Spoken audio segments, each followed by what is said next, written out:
Hey guys, Nuan here with Movie Slinger Reviews, and welcome to our spoiler discussion on Star Wars Episode 9 Rise of Skywalker. And joining me once again, my fellow Star Wars fans, Oshita and Travis. It's always great to have you guys. So, before we get into the spoilers, just briefly let us know, how did you feel walking out of this movie? How did you guys feel? Overall, I felt it was quite good overall. So I felt like the first half was a bit. I think there was a bit of problems with the. I felt like things were going a bit too quickly, but the second half was quite good. And so overall, I think it was. Overall, I think You had fun. I had fun. Yeah. Oshita? I thought it was better than I expected, and action-wise, it was really good. Like I would say, it's a highly entertaining movie. Probably the most entertaining Star Wars movie of the new trilogy. Actually, I felt a similar thing as well. So I was like I said I mentioned in my review that I was deeply annoyed by some choices made, and it was a bit messy in the opening act because they're jumping around.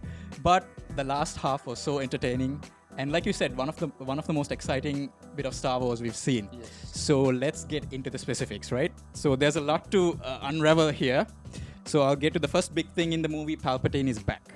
Right? He's back, he's alive, he has survived his fall in Return of the Jedi. He's hooked up to this crane thing and, which is carrying him around. I guess his back must be broken or something. He looks disabled. So Kylo goes to confront him.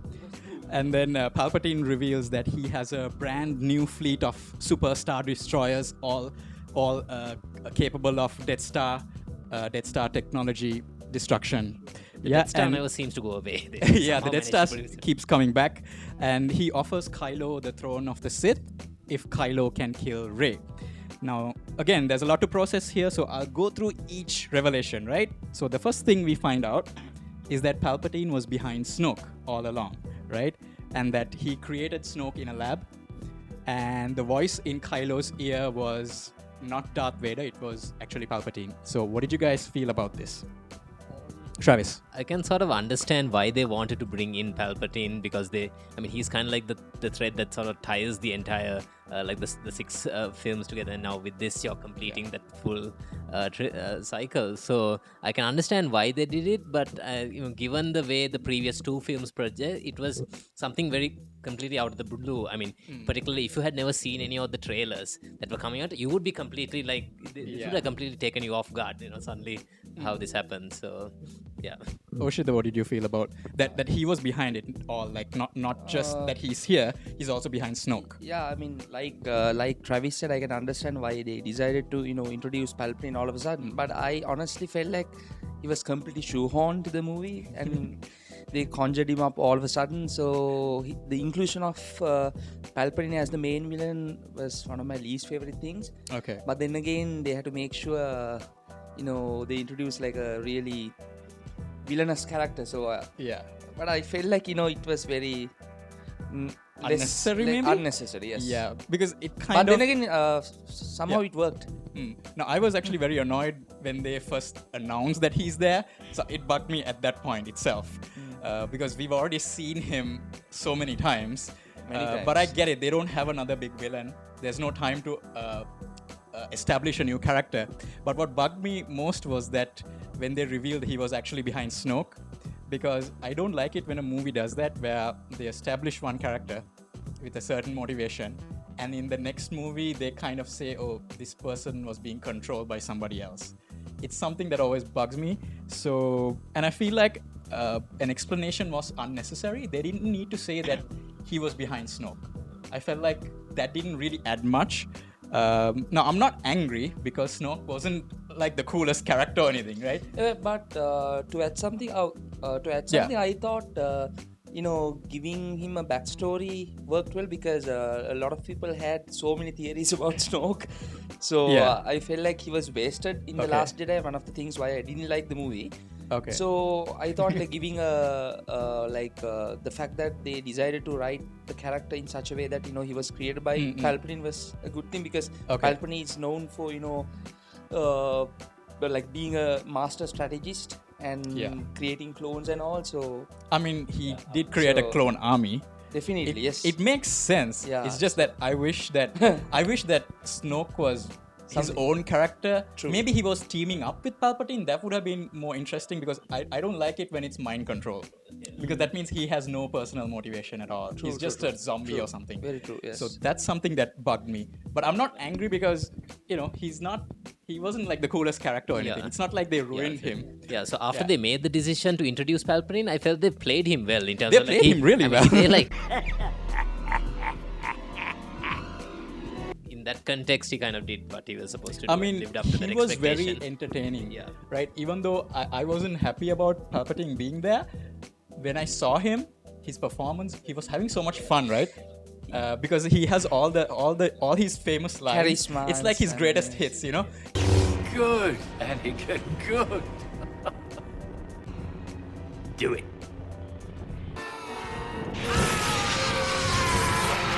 So you can tell he's having fun as well. So it was entertaining. Even the actor loves playing the character. It's so great to see him again. Yeah, nostalgic and pretty good. So the next thing we find out, we find out much later, but let's talk about this because this is a big deal. Rey is Palpatine's granddaughter, right? Now, first time I watched the movie, I hated this. I absolutely fucking hated this, okay? Because one of the things I really loved about The Last Jedi was they say that Rey came from nothing. Which, on one hand, that's the hardest thing for her to hear in that movie, right? And it's good for her character development, which is one of the things I liked. And it's also a hopeful message for the audience because now you get this idea that anybody can do great things. You don't have to be related to a famous family or anything like that. Kind of like a Hermione Granger in the Harry Potter movies. Even though she's Muggle-born, she's very talented. So first time I watched this, I was really annoyed by it. But the second time I was watching it, I kind of understood what they were going for. And I started liking it a little bit more. But before I explain why, how did you guys feel about this Rey being the granddaughter of Palpatine? Yeah, again, it's very much feeling that, initially when I heard it and when they said reveal that, it again very annoying because I liked it in The Last Jedi that you had this contrast between, you have Kylo who's coming from this family. Han Solo, this very like... and he's going bad. And then at the same time you have Rey from nothingness, and I thought the contrast was really good. But then again, given that they've now made this decision to introduce Palpatine, I guess in that context this sort of made sense, and how she's going to progress given the events that later happen as well. But it seems like I guess they wanted to show that Rey is also like, she's also not like this purely, because I think what has been sort of established from the previous films is that she's kind of almost like this perfect kind of character, and I think this they want to sort of sow some doubts about her, where there might be some dark side to her as well. So I thought in that context it made sense. Okay, Oshita? Speaking of Last Jedi, I thought the story was poorly executed, but Rey was a really interesting character. So I thought like maybe they would give her like really interesting backstory. And once again, making her the daughter of Palpatine was kind of shoehorned. But then again, I can understand why J.J. Abrams had to do it because he was kind of like reverting the direction of Last Jedi. But I found it quite interesting, and the moment Rey... The conflict within her. The moment Rey revealed her, dark side powers. That was like quite and that's shocking to her as well. I mean, that duel between Kylo Ren and... Kylo Ren is sort of trying to get her to come out with the dark side. Like at the desert. At the desert, to pull it he forces her to use her dark powers. It was pretty good. But then again... like revealing her how they revealed her parents, that was quite rushed. But it worked. It worked. Yeah. Like, so I said earlier how I was annoyed at first, but after the second time I understood. So what I meant was that hearing that she came from nothing was the hardest thing for her to hear in The Last Jedi. But then she gets over it and she gets on with her life. Now, when you get to the next movie, you need something to push her again. You need something to challenge her. So what's the one thing that's worse than you come from nothing? Is you come from the most evil guy in the galaxy. So now I'm not as annoyed as I was before. So I'm kind of okay with it. So yeah, and I felt like, okay, she has to resist her family's heritage, right? So I thought that's a good test of her character, especially towards the end, where what kind of decision is she going to take? She going to do what Palpatine asks her or not? Yeah, because it proved that she was like a person apart from Jedi power. She's a person who has controlled, who has how to put this in words, like She can a make her person own with a lot of destiny, right? self-control. Yeah. As in, like at the end of the day, she proved that she's a good character. Like Because she's not been controlled by her blood or anything. Yes, Yeah, she's yeah. like she was standing in front of the throne, and Yeah, then yeah. you know she was established as a good character, and then Yeah. I thought it was executed pretty well. It was. Yeah, what I would have found really interesting was if they had made this decision earlier to do instead of like doing this so late in the game. In terms of what if suddenly they reveal this while Luke and Leia are still around? How would they react to Actually, the situation? Would they train there's a her? hint that Leia already knew that, but she decided to train her anyway because she trusted Rey to make the right choice when it came to it.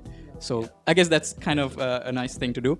And so we also find that Rey was hidden by her parents from Palpatine because Palpatine was looking for her, because Palpatine's plan is actually to possess Rey.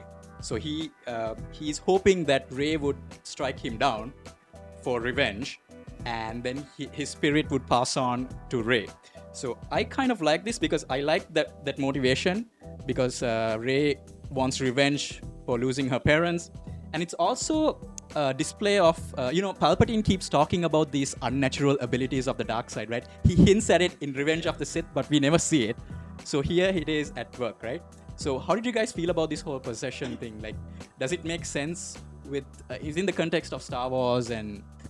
I felt it makes sense because given that the nature of the Force and things like that, I felt it was a good decision. And in terms of this idea that he's sort of like, a big thing about the Sith is that there can be only two, and that this idea that it's like passed on from one to the other. And he talks about, he wants to live forever, but now we see how he's going to do it. that. Yeah. And this idea that, the Sith, whatever the legacy is in him, and similar thing with the Jedi as well. I felt that that had some cool concepts. Okay. Oshita, what do you feel about the whole possession thing? And Yeah, I think it was pretty cool because like Palpatine is one of my favorite characters, and he was like really portrayed well in Clone Wars. Still my favorite iteration in animated The animated series. and also movies actually.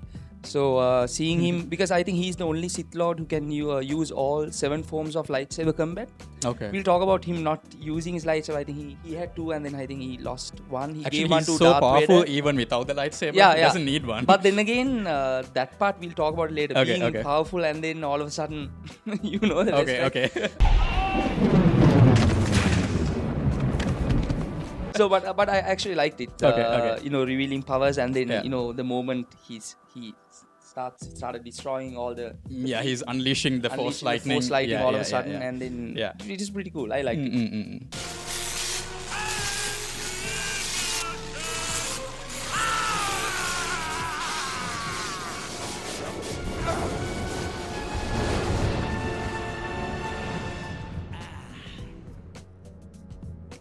So now let's kind of look back at the trilogy. So now we know the major plot points of Palpatine's plan, basically, because he was behind everything. Let's see if everything makes sense now, right? So I'm just gonna go through this. So I think, this is just me trying to explain things. I think Rey was the backup for Palpatine. So if anything went wrong, if Darth Vader betrayed him, Rey would be like the backup. But he lost her, right? Because her parents hid her. And so he went looking for another Force-sensitive person. And then he found Ben, who he corrupted. And then I remember in Force Awakens when he first learns that there is this really powerful girl, the first thing Snoke says is, bring her to me, right? He wants to know who this is. And I also realized that in Last Jedi, he's plotting to bring them together. So I think what he's trying to do is find out which one is more powerful. And he wants to get one to kill the other one, because according to Sith logic, the person who kills and he survives is the more powerful one, which he would possess.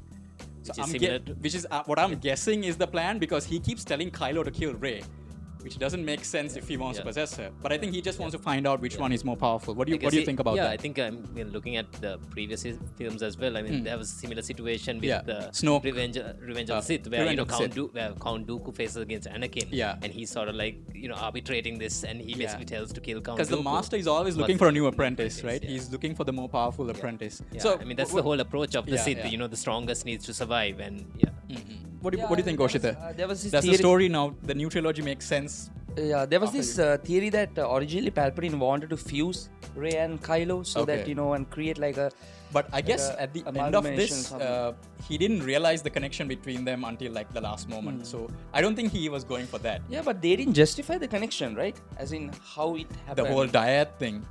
Yeah, that's the thing. Like, I don't know. I It's thought space they- magic. Space magic, yeah, but then again, There's no logic behind it. yeah, no, as in like Yeah. logic, as in no background story, Okay. proper story, as in.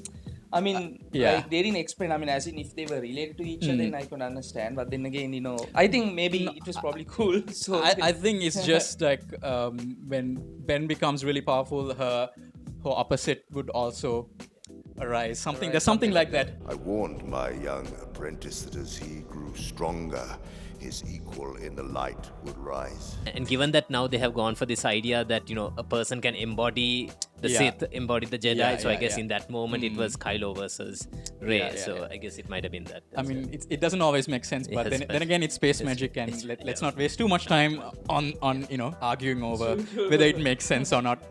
It makes for a fun movie. That's okay. Let's talk about some of the performances in this movie. We already talked about Ian McDermott's performance. We thought he was fun. What about Adam Driver and Daisy Ridley? I loved all their scenes together. I thought they were really fantastic. What do you guys think? Yeah, I think from this whole trilogy, I think they have been the most consistent, and it's quite interesting to see that they are fresh new actors in a lot of cases, and I think their performance has been like the highlight for a lot of this. Oshita? yeah, so more than anything, Adam Driver's acting has been like really consistent, and I loved their performance. Pretty much everyone nailed their roles. So And I love their scenes together, like the confrontations. chemistry and everything. And especially those scenes where they have this force Skype thing where they communicate with each other. Yeah. They're not even in the same room, but they can interact with the environment. I really like those scenes, the way it was edited, Yeah, earlier that's what I meant, like the connection, the force connection. Yeah. Yeah. That was done really cool. And they kind of took it to the next level from what we saw in Last Jedi, where now they're actually having a fight. That was really cool, the lightsaber battle. Yeah. Let's talk about some of the character moments, right? Because this movie, even though it is a little messy in the beginning, especially in the second half, there are so many cool character moments that make it really entertaining. So the first one I want to talk about is Leia's death scene. So Kylo and Rey are having this lightsaber fight, and Leia uses the last of her strength to reach out to Ben, who hesitates for just a second. Kylo and Rey are having a lightsaber fight, and Leia reaches out to Ben, and he hesitates for a second, and Rey kills him. And then Rey realizes that Leia is now dead.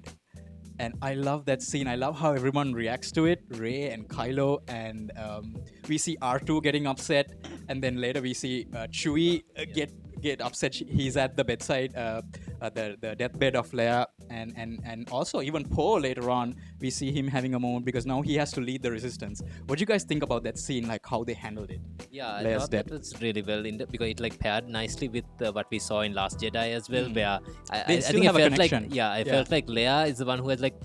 I think she was like the person who fully understood Ben's character, and that he still had that potential for good. Like even in the Last Jedi situation, He hesitated. He Yeah, hesitated. yeah. So I think she really understood that at his core he's still good, and he really drew on that. So I think that was a good moment. Oshita? So Kylo has always been such a conflicted character. So yeah. I like the fact that how they like properly established the connection between Leia and Kylo, and then how she used force energy to link herself up with Kylo, and then I think transform that- the yeah. energy or something. And also the most beautifully done part is when Kylo actually died in the end. Yeah, You can see yeah. how Leia's body Because she was waiting. became one with the She force. was sort of waiting until. She was waiting. Yeah, Just yeah, like, yeah. You can see that she has been maintaining the Some force connection, yeah, some yeah. connection throughout Yeah, the yeah. movie. So it's like I thought it was emotional and like powerful. We see Han show up. I thought that was a nice moment when Han shows up. It reminded me of the scene in Batman v Superman where Clark talks to Jonathan Kent, where he's lost, he doesn't know what to do. It was pretty much that scene, and it was nice to see Harrison Ford again. It was a nice emotional moment where Ben realizes what he needs to do. What do you guys think about that? Yeah, I felt they used that very well. It wasn't just like a fan service moment. Yeah. They really like. It made was that fan emotional service, towards but it them. was also a nice It was a emotional nice moment. moment. Yeah, as well. they made use of it in the proper Yeah, way. yeah, And yeah. I felt like it wasn't like overdone or anything like that. And basically because given the nature of Ben, that he's this very conflicted character, so he already had the experience with Leia. Now he has from. And it's sort of a callback to The Force Awakens because Han's character, right? Han pretty much says the same lines, his last few lines in The Force Awakens. He tends to be cocky. Yeah, No, but he does the same thing, right? He touches his son's face, Yeah. and then he's like, I don't know what I know what I have to do, but I don't know if I have the strength to do it. It's the same. It's a callback to that. That was very nice. Yeah, so in the scene where he appeared as a Force ghost, I think. I don't think he was a Force ghost. I would say just a vision, no? It was more of a memory. More of a memory. Because he wasn't glowing blue. Very cool. Yes. True. I think it was a No, memory. and then again, he It cannot could be. turn out to be a Force ghost because he was not a Force user. He was not a Force sensitive guy, as far as I know. And I think even Ben realizes it. You're just. I think he realizes it. He says anyway, you're just a memory or yeah, something. anyway, deep down it showed that Ben knows that what he did was wrong, and he knows that his father did the best. So it was an emotional. It was a nice moment. Yeah. And what about the scene where Luke's Force ghost appears for Rey? What do you guys think about that scene? Because Rey goes back to the island and she wants to live like Luke, like a hermit. She wants to give up everything and just live there. She throws the lightsaber into the fire, which was a callback to The Last Jedi because Luke threw away his lightsaber.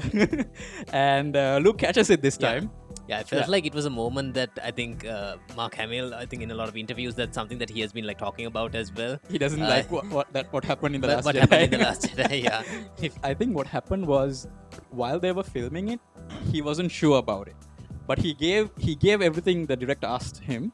And I think, but later on, he said that he changed his mind. He actually said that he changed his mind. But anyway, that was a nice callback. Yeah. And then he lifts the X-Wing out of the water, which was a callback to Empire, because he couldn't lift the X-Wing in that one. So what do you think about that? I think that scene was epic, and also I think it was one of those moments where like J.J. Abrams was trying to patch things up because in my opinion Last Jedi like threw the story all over the place. And specifically like he said, like when Rey was like, okay, I don't want to deal with this drama and all, and Luke was like, it was a mistake. But I think that was like a very hidden. We're getting into a Last Jedi moment now. But I think but without getting into that, but I think it's just epic. I thought it was epic because the entire audience went nuts because I got the chance to watch it like one day before the public premiere. And people like just going crazy. But so, I think it has even bigger impact because he learned that lesson in The Last Jedi. Now he does know that this is not the way I was wrong. So I think that doesn't, I feel like for me, that doesn't destroy Last Jedi. I feel like we feel better now because we got through that. Yeah. So I'm okay with that. And so we also get a nice flashback where we see Luke training Leia when they were young. I did not expect that. So now we know that Leia had a lightsaber. She knew how to fight. That was really cool. So she was actually a Jedi.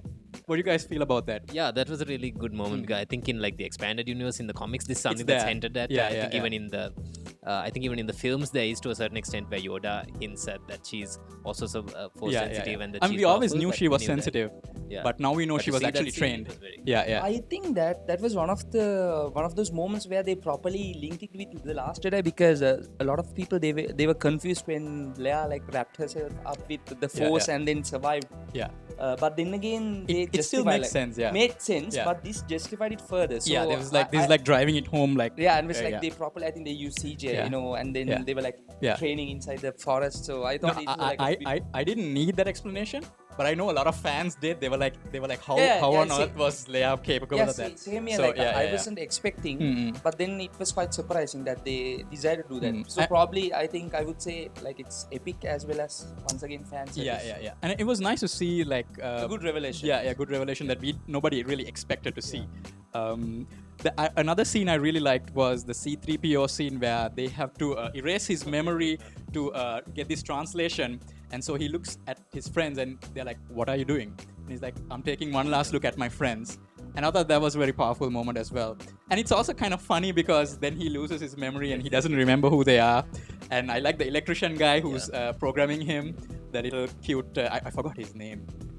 He was really funny. What do you guys think about that scene? Like, yeah, I think from all the characters, I think you have I think one thing that's really good about Star Wars is you have all these really interesting, really cool, like the secondary characters. Well, and C-3PO has been the one who has been very consistent, and I mean, sometimes they like, sometimes people like and argue they gave him a lot of screen time in this movie. A lot of time people like argue. Sometimes some of these are like for more like merchandising things like that. But I think C-3PO has like as a character has been like developed well over the years, and he's really delivered in this. Speaking of merchandising, we have a new droid. we have a so BB-8 has a sidekick, but I know it's merchandising, but I actually like the explanation behind it because there's a scene where Rey heals this giant snake, right? She heals it, and then there's a scene where BB-8 is asking Rey why she did it, and she explains why she did it, and she ends up saying, "You would have done the same, I'm sure of it." And then later on, we see BB-8 transfer his energy to to power up that broken robot. BB-8 was learning from Rey, so he gave his power to resurrect the broken robot. No, I mean the discussion between BB-8 and Rey wasn't in the movie. It was in the movie. Okay, It was in the movie. This is not something I read or anything. It was actually in the movie. Anyway, the inclusion of I thought that was very sweet. She's teaching him, and then he learned from it, and he did it on his own. Yeah, because because BB-8 has always been her best friend. Yeah. And speaking of C-3PO, I think no matter how many new droids they introduce, He's still one of the best. He has been the most authentic droid. Funniest. Next to R2D2. Yeah, so, I liked it. He's always funny to have around. Yeah. He's always the confused guy. I'm so confused. And he's even more confused in this one because he loses his memory, and then everybody's like, "Oh, this is gonna be a problem now." And he thinks the electrician guy who just programmed him is his oldest friend because he's the first guy he met. Yeah. I thought that was funny. So let's get to the final climactic battle. Now, I love how in that scene Poe is about to give up. They are trying to assault the new, fleet, which is like there's hundreds of Star Destroyers and they're overwhelmed. And Poe is about to give up, and then Lando is like, "On your left," and it's the endgame sort of moment where all these thousands of ships show up to help them, and I love that battle scene. It was such a huge moment. The scale of it was impressive, and I like how Finn is on the horses doing a cavalry charge on board the Star Destroyer. There were so many cool moments. Did you guys? I mean, there's so much going on. I'm sure I missed. What do you guys think about that scene? Yeah, particularly that cavalry charge is what I think. And then in the end, like Poe because they seeing think they're on speeders or something, and they want to use the defenses to block the speeders, and then they realize they don't have speeders; they have horses. That was a cool thing. Yeah, that was really good. I guess one, and I think the whole look of the thing I think was really good. It was visually very impressive very to good. watch. Yeah, with the lightning and the way they come out of the sea. I think the whole thing was very good. Yeah. Yeah, it was such a, the setting, cinematography, visual effects. It was such an intense battle. It was a good climactic end to the the final movie, and I also like for the final confrontation between Rey and Ben and Palpatine. So there's a part where Ben and Rey team up, right? And so Rey is confronting Palpatine, and Palpatine is like, "Oh, you have to strike me down and fulfill your destiny and all that." And then Rey realizes Ben, now he's Ben, he's not Kylo anymore. He shows up and he has to fight his boy band friends. I thought that was really interesting. He has to fight the Knights of Ren, his former friends, and he has to fight them without a lightsaber at first. And he gets beaten up. And then I like how Rey uses their new connection to give him one of the lightsabers. And then he fights them, and then together they confront Palpatine. That was really cool. And Rey fighting Palpatine, I thought that was a really cool moment. She starts hearing all the Jedi whispering to her. And, Palpatine is like, "You can't beat me, I'm all the Sith." And then Rey's like, "And I am all the Jedi." Now, we're all thinking, I am Iron Man, right? There was that moment. But it worked for me because, we hear all the Jedi talking to her. You hear Anakin's voice saying, "Bring balance to the Force," like I did. We hear Qui-Gon, Mace, Yoda. Who else was there? Did you guys recognize all the voices? I remember seeing a breakdown online somewhere where I think those aliens from Rylot.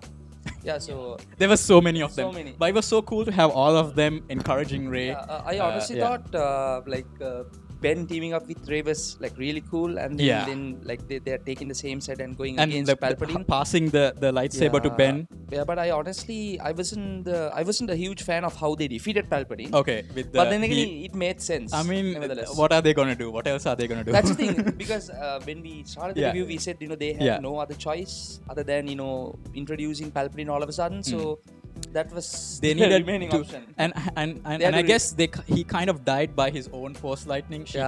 She reflects the Force lightning back to him, so which kind of. I mean, Yeah, I guess it's that's like a his co- weakness. He yeah, goes it- for the Force lightning all the time. Yeah, and it's kind of like, I guess, a callback to that Revenge of the Sith. Revenge of the Sith, where Yeah. it's in that moment, it's kind of like it's his like true nature was fully revealed. Yeah, and yeah. After that, when Mace Windu like reflected the Yeah, Force yeah, lighting. yeah. So this, it's kind of like, you know, saying that this is like his final Yeah. end. It's like and in the same way. it's meets sort of his the end. use of the dark power of the Force is what finally ends up yeah, killing him. Yeah, it's Yeah. not always about how he was killed. I mean, he has been such a cunning strategist and always like he has been a master manipulator. Yeah, like yeah, yeah. in the original movies, he was running the whole the thing. council and Yeah, he was yeah, the yeah. Galactic Emperor. He was literally. I mean, playing he was two- setting up the Clone Yeah, he Wars and was everything. Yeah. literally like appearing as two characters. Yeah, as yeah, in yeah. Playing two roles. That's one of the best things in the prequels. Prequels, yeah, that that's his story, not just Yes. Anakin's, his story His as well. story, yeah. Yeah. Senator Palpatine has been nominated to succeed Valorum as Supreme Chancellor. A surprise, to be sure, but a welcome one. So even in the books, he's such a cunning character, and he rarely uses his lightsaber. Even if he uses his lightsaber, like there cannot be any witnesses apart from Darth Vader and his royal guards.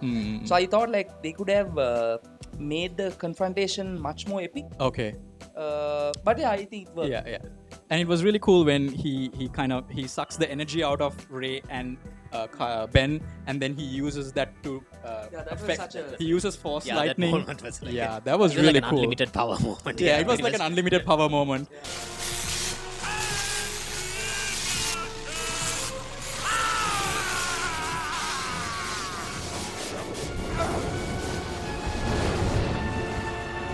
That was really fun to watch. It was like he has been waiting for more than 40 years, right? Nearly 30 or 40 he's years. hiding and in he his was like- cave. He was just like, he was like, okay, this is it. He unleashes all that energy. I was and actually, I had a fanboy moment. I think everybody had a fanboy moment.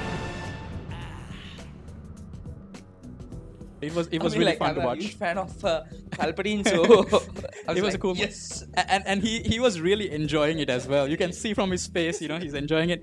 Let's get to the final scene. So finally we see Rey go to Tatooine and she's burying the two lightsabers. And did you realize, like one of my friends mentioned this to me, that Rey just buried Anakin's lightsaber in the sand? In the sand because he hates sand. What? How can you do this? This is outrageous. It's unfair. She hides the lightsabers and then this old lady comes up to her and she asks like, who are you? And she says Rey, and then she asks, Rey who? And then Rey sees Luke and Leia's Force ghosts and they're smiling at her, and then she says Rey Skywalker. So we finally know that that's what Yeah, the whole nice thing was title, about. yeah. I thought that was a nice moment. Yeah. She chose her family, which was really nice. And What do you for guys the- feel about this final ending? Yeah, I really liked it, and the way they ended it with the sun and The sunset, that was like, yeah. On thinking sunset on back to- Tatooine, yeah, yeah. thinking back to the very first film, I mean, that was like one of the most iconic moments, Yeah, and the music and things like The that. one of the it most was really iconic nice. images, that you had. associated with Star Wars. Star Wars. Yeah. I like that they called it back, and also that, I mean, it kind of like brings things full circle. That you started with the Skywalkers and now you end with it. Yeah, It was nice. Oshida, what do you feel about Yeah, that so ending? it's actually I thought that scene was like quite powerful and emotional because it proved that just because you are inheriting some dark power doesn't make you a bad person. You don't have don't to have to- keep it. You can be Yeah, something I mean, else. I mean, like philosophical. That's what Lord Buddha. That's what Lord Buddha even said. Like you, I Yeah. mean, just because like you do something bad doesn't mean that like do something like let's say like You're not forever bound to it. You can bound escape to it. You can change yourself. Yeah, so, yeah. And what we discussed earlier, so basically Anakin Skywalker was supposed to be the most powerful Jedi, but then he turned out the most powerful. He turned to the dark side. Yeah, Dark side. yeah. But in Rey's case, it was the other way around. Yeah, She was supposed to be she came the- from the she evil was- guy, She was literally the granddaughter Yeah. of Palpatine. the most evil guy in the galaxy. Yeah, like force sensitive And then she the one became- the one who killed Plagueis and the one who Yeah. trained Darth Vader. Vader, yeah. So then, but then she turned out, but she was like, no, Yeah, I'm not yeah. going to be a Sith, and then she called herself a Skywalker. Skywalker, And then, she then chose you it. could see the Force ghost of Leia and Leia, Luke, and that and was they like a approved. nice They touch. approved. They were smiling at her. That was It really was a nice. beautiful moment. Yeah. And also like seeing her going to that was Luke's house. So Luke's that house, was, yeah. like, pretty emotional. Emotional scene. Yeah, nostalgic as well. And the sunset as well. Yeah. So you guys have anything to add? Anything we missed? I'm sure there's a lot we missed because there's so much in this movie. But what do you guys feel? Like? Anything else you want to talk about? I think what was missed, I think we already spoken about it briefly, was that I felt like the first half was a bit like rushed. Where they were like planet hopping from one to another. I felt that they could have, instead of that, given more time for Rey to sort of process what happened with Chewbacca. Yeah, there's a scene where she thinks Chewie is dead. Yeah. But then, like, the very next scene, we find out he's still alive. There's not enough time there to was process not enough time for her to process guilt, right? what she was doing. Yeah. She just found out that she's like, granddaughter of Palpatine, and this happens. I mean, there's a lot of internal conflicts in that. And it's a little rushed at some moments. Yeah. So overall, the movie was rushed and kind of like a mess, but overall, it was really entertaining. So at the end of the day, that's. You walk out happy. Like I was really happy at the end of it. Because I didn't have any expectation, because it's always to go like step into the cinema without any expectation. You know, I actually didn't watch the final trailer. Oh, wow. Right? Nice. So I kept away from it. I didn't want to watch it. So when the big moment where Lando shows up with the thousands of ships, there's a brief shot in the trailer, but I had no idea that was going to come. So I was just blown away by the scale of it. And I didn't even know about the other Star Destroyers. That was in the trailer. So I'm glad I didn't watch it. So it just blew me away, the scale of it. It had like quite surprising moments. So overall, it was really entertaining. I would say. Really had a good time with it. You should definitely watch it in the cinema. You should definitely watch it in the cinema. Find the largest screen you can come across and watch it. I think we can recommend. This is a fun time. I think even if you didn't like The Last Jedi, I think this is a fun time. I would say this is, in terms of action and the pace of the story, I would say this is the best of the trilogy, in my opinion. Okay. What's your favorite in the trilogy? This trilogy? I think it's a bit difficult to say, but I think because you the must thing choose is now, my young Padawan. the last side. Yeah, I would say in terms of like because. Thinking back to the first one, Force Awakens, and there were some really good moments, and I thought as a story, as a standalone, I think they did a good job, but I felt that it felt a lot of it was things we have already seen. Things like a soft reboot. But it kind of, they didn't want to do too much with it because they needed to introduce the new characters. They had copy-paste moments. In a good way. And the thing is, I think they wanted to bring Star Wars back. They wanted to tell people it's back. And they needed to keep it simple and feel like the old Star Wars. So I'm not going to fault that too much for being a copy of things we've seen. Yeah, now that we've seen all three, I feel like I have a bigger appreciation for that as well, because you're trying to introduce a whole new audience to that as well. So I like that. Then coming to The Last Jedi, kind of like the pendulum swung in the completely different way, and like some people are like, it was the most divisive one. And this kind of like, it felt like it went together. So I felt like it kind of goes in line with sort of like what the Force is also talking about, balance between the two extremes. So in that way, it's a bit hard for me, I think Last Jedi is still my favorite, because I felt like that was the most challenging for all of the characters, because they all heard things they did not want to hear, and I feel like maybe the fans also heard things they didn't want to hear. So, and I understand why a lot of people don't like it, but I feel like that was the strongest movie. But I'm very happy with how it ended. I really had a lot of fun with Rise of Skywalker. I think out of all the fans that hated it, like, it's not just about the decisions they made. Like I thought the execution was quite poor. Okay. And then Luke, for a long time, he has appeared in a lot of Legends books, Clone Wars, and also in the original movies. I thought completely changing his direction, completely, disrespected his legacy. I'm okay with that, because it's after 30 years. Yeah, you 30 can't years. expect him to stay the same. No. It's not about saying the same. Like, just completely changing. Like not how to put this into words. Like, they completely changed the direction. Okay. So I thought it was poorly executed. Maybe they would have done a better job. I was very happy with that. But that's another discussion for another day. So we'll do a Last Jedi review one day and just get through all the nitty-gritty details. It might take so many hours. It'll take all day. we'll be arguing all day. We won't agree on anything. But it'll be fun. I would say my favorite is out of the new trilogy, it's the Rise of Skywalker, and then Force Awakens, and then Last Jedi. I mean, I feel like I had fun with all three of them. So it was fun. So let's wrap this up. So thank you guys for joining me on this spoiler discussion. It's always fun to have you guys, and we always have a good time reviewing these movies. So thank you guys for watching. Do not forget to like and subscribe. Leave your thoughts in the comment section. May the Force be with you always. Movie Slinger out.